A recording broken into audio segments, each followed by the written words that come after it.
So John, thanks very much for your time. Really appreciate it. So, first quick question is, how did you get into the seat that you're in now? What's the quick journey of how you ended up there? Well, I ended up at Frederick Cooper in January '97. So I've been here 27 years. Wow. Came in as a sort of a management trainee, a little bit kind of through people I knew through the rugby club at the time, and then sort of stayed here all that time, lots of different roles. Kind of ended up in the sales role fairly quickly, to be honest, and was sales director from 2003. And then, sort of the MD role came up about 3 years ago, and I was already kind of doing it really. So it was kind of the natural transition into the MD role then. So yeah. And just Frederick Cooper, what it does in terms of its services and products? Yeah, so we paint spraying and powder coating, but we're at the sort of top end of the market, if you like, painting premium products. So our big end customers are Rolls-Royce motor cars, Bentley Motors, Aston Martin, Bugatti, Lotus, JLR, that sort of side. So about 70% automotive, wet painting plastic and carbon fiber parts, so maybe piano black parts on the interior of cars, and a lot of brake calipers over the years. And then the powder coating is a bit more industrial, so maybe exterior side steps on cars or hi-fi components, power tools, electronics parts, that sort of stuff. But real interesting mix of stuff. Absolutely, and I can't imagine the quality issues when you're dealing with those kind of high-end car brands. And I've seen all your accreditations, which I'm sure play an important part in all that kind of thing. So, no, excellent. So I'm going to jump in straight away, because looking at the website, one of the things that I think you mentioned in there is all about, and it is in manufacturing, it's about continual improvement. Do you have any particular mantras about how you ensure you get continual improvement in the business?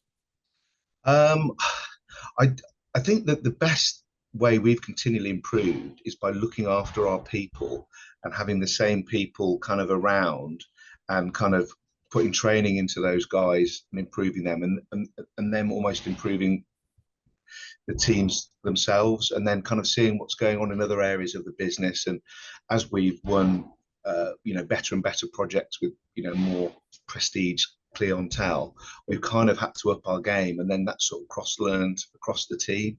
And I think it's that real sort of team approach.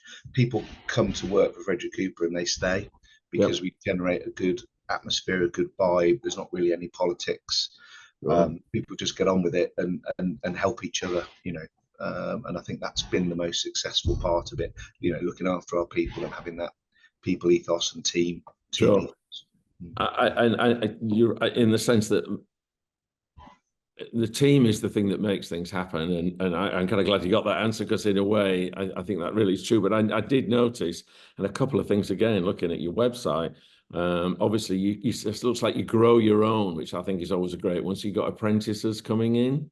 Yeah. So again, this was we really changed direction on this kind of 21, 22 when people were getting hard to find, and resources were difficult. The war in Ukraine had started, there were supply chain issues, skill shortages and all that sort of stuff. So we put a real emphasis on training. We set up one of our really experienced shop floor kind of supervisors, managers, who we really didn't want to take off the shop floor because he was so valuable to us. But it was the best thing we ever did, because he's so much more valuable to us, helping training people. So we've set up the Frederick Cooper Academy. Apprentices is one side of it, but not just apprentices. It's all about training and upskilling everybody, so that there's a career path for people. So if you come in as a general operative, people can see that they can be trained up to be a sprayer, and there's more money and more skill to that. But also, when you're a sprayer, we'll start people as maybe a level 1 sprayer, and you can get skills to become a level 2, level 3, level 4, and earn money accordingly. And then we want to bring our own people up through that, and then into team leader roles, supervisors. So we doing most of our recruitment is at the bottom end, with a view that we'll train people up, give them the skills, and that's worked really well. Absolutely, and retaining those people is the important bit. But you mentioned that earlier, in terms of you really look after the team and make sure people feel that they're looked at. I did notice the other thing as well. I I don't think I've seen this for quite a long time, but the Perfect Attendance Award, I think that's brilliant. So you highlight the people who actually, and I like the idea, the guy who actually got the Perfect Attendance Award, his reward is actually, and you give him a day off. I think you couldn't make it up, could you? Brilliant. I think that's excellent. And I mean, it's for everybody else to see when other people are holding the torch in terms of showing perfect attendance, they think, well, why shouldn't I do the same thing? So I really got a sense of the culture of your kind of business by looking at that and seeing the things that you do. I think that's brilliant.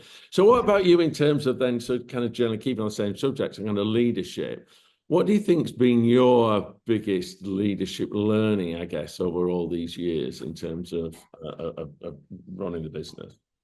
I think for me, it's kind of seeing the potential of the people that we've got here and kind of letting them do it themselves without kind of micromanaging it. And so it's kind of that trust thing and empowerment. And, we've done a few exercises around that. And it's not just from me down to kind of my top team, if you like. We encourage the managers to trust, to tell the supervisors and shop floor leaders that they're trusted and that they can make decisions. They don't have to come in the office with every little decision to be made. They know the answer. They're just almost sometimes wanting reassurance. But we're trying to let people know that they're trusted and trusted to make mistakes. We all make mistakes, don't we? But no, absolutely. That's the way we learn. So people aren't going to get sacked for making a mistake. It's part of everyone's learning and development, isn't it? And we get much more done as a business overall if those decisions are being made further down the business, so that people further up can think more about the bigger picture in their team. And for me, it's about the bigger picture about the business and looking forward 6 months, 3 years, 5 years of where we're going to be, what we're going to put into that. So if I'm bogged down with worrying about something that's going on every 5 minutes, you've got no chance of doing that. No, absolutely. I think it's Stephen Bartlett that said in the guy around Social Chain, and he's now on Dragon's Den. I mean, he says the only good thing that he really did was recruit good people, and if you recruit good people and they actually do a good job, that actually then really makes the business work. So no, I get that. No, that's good. And so kind of moving on and thinking about the future, what do you think the challenges are going to be going forward in your business? What comes to mind when you think about that? Yeah, so for us, we're very hands-on. So everything we do is hand spraying, hand prepping, hand polishing. Obviously, there's automation that could be a threat to that, but also it could be an opportunity for us in some of our areas. We're starting to automate some processes and actually put more, and it's more almost admin processes. We're putting more sort of apps and tech and software that can help maybe reduce admin time at the moment, and we're looking to see where automation can help, because we're very hand finished. There's the pride in that, and that's what we do. The kind of automation that we've looked at can't achieve that yet. Will it be able to in the future? I don't know.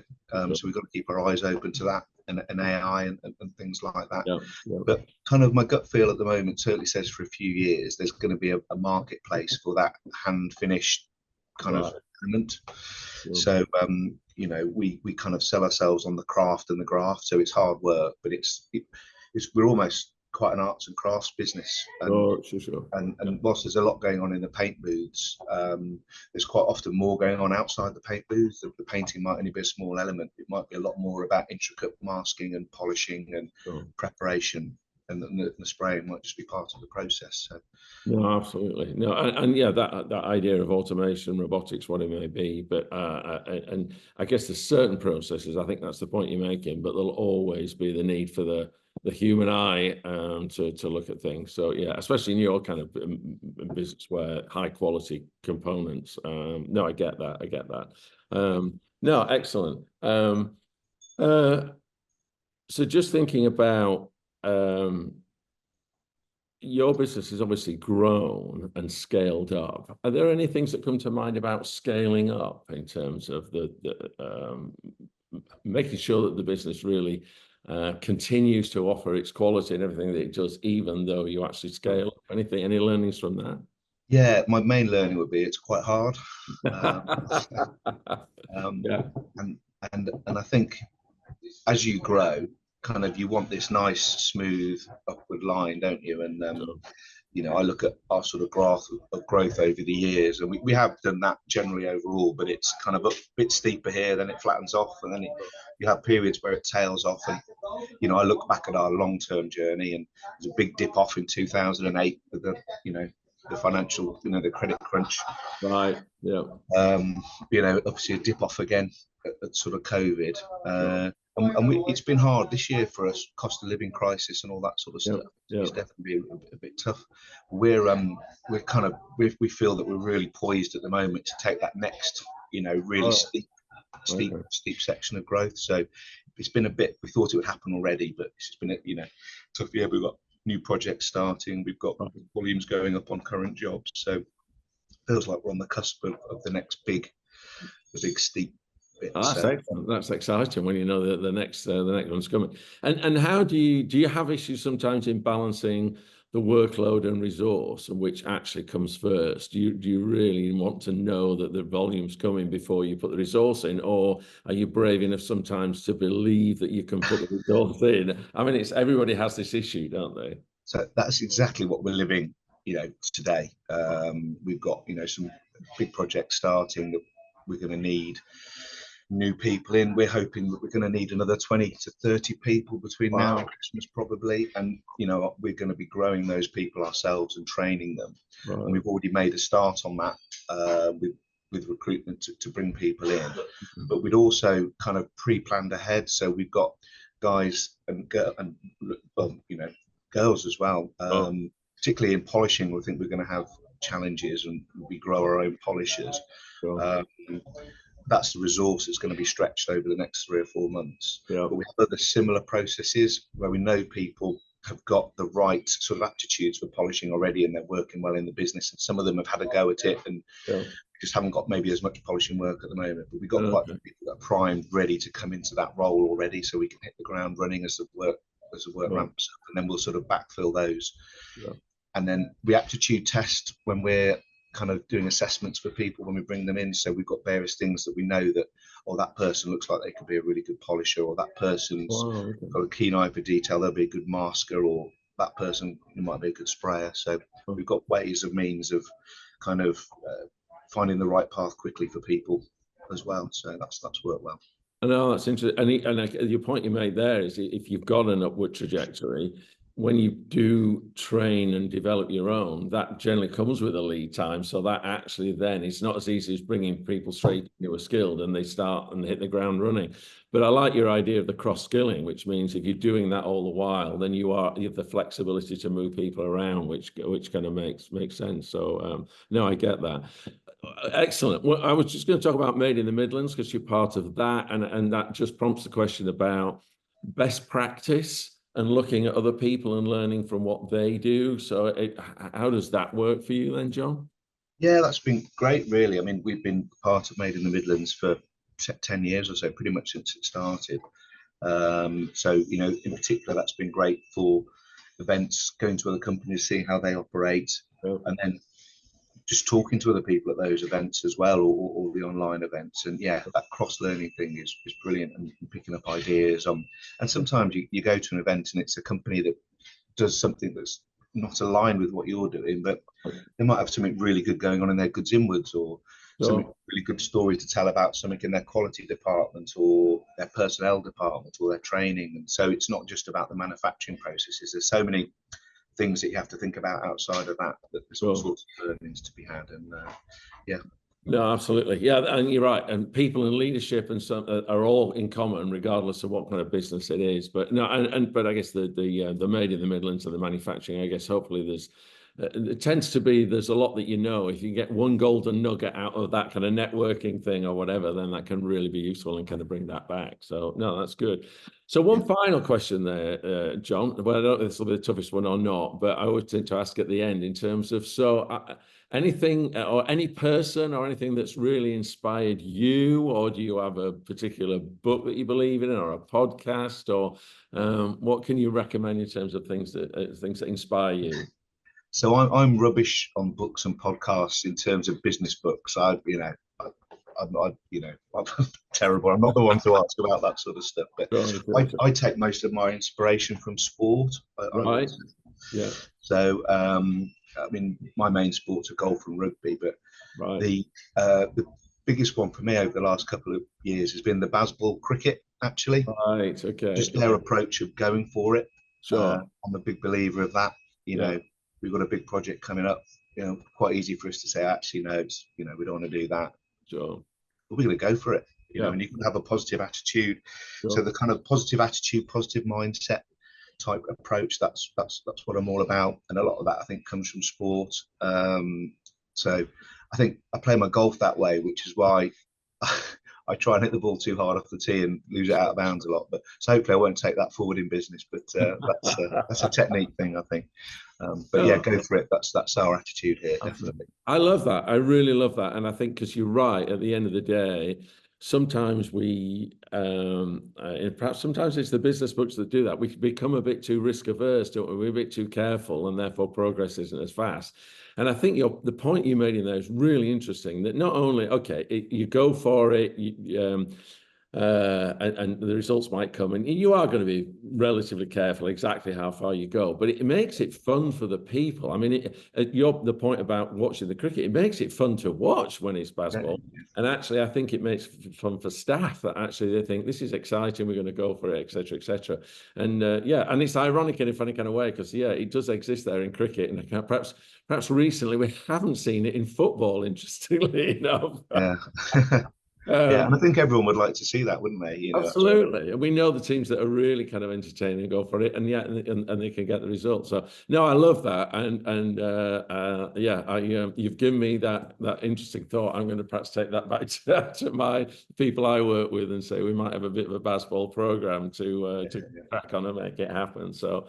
Hey, John, I really appreciate your time, John. Thanks so much indeed for that. Good luck with the business. Obviously, you've got a growth spurt coming, which is just fantastic. Do all those wonderful things with people. That's terrific. So really appreciate your time, and good luck for the next phase of the business.